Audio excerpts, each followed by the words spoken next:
Greetings, friends, and welcome to the woods. I want to talk a little bit about timelines, how they shift, and how the epoch ages are created by us, because we are creative beings, and we take a hand in what is happening.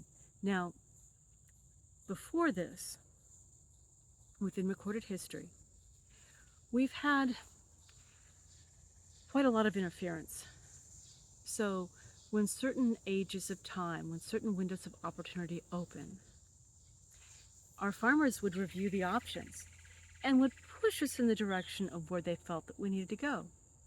And those who opposed it were terminated, and those who were working with them were elevated, because at that time, until recently, they've had quite a lot of power to throw down. Thus, they could intimidate us, and they did. In the same way we keep sheep in a field or in a pen, same with cows. We send them out to graze or we pen them up. They treated us the same way. We didn't have our independence, but now we do. And so now we can make decisions about what will happen next.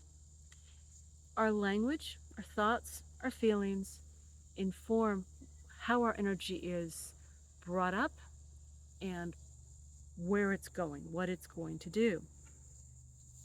So we need to think carefully about how we're going to set things in motion. Now, I know that there are certain trigger events, such as 9/11, which push timelines in one direction or another. You can subvert or redirect a timeline based on such a trigger event. And these events are not easily changed.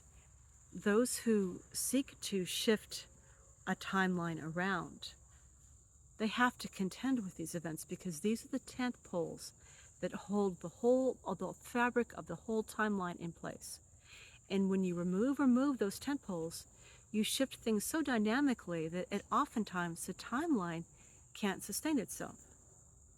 Now, up until recently, I had not heard or understood the concept of an anchor being, a person who had such a secure and powerful relationship to their perception of source, to how source expressed within them, that they could hold that purpose of an anchor event. They could hold that within themselves.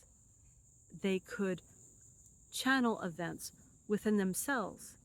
Their actions and their reactions and other people's responses to that could shift and change.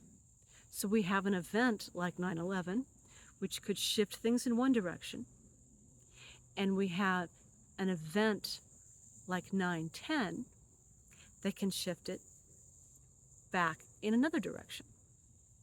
9/11 was a convergence around an event of a place and time.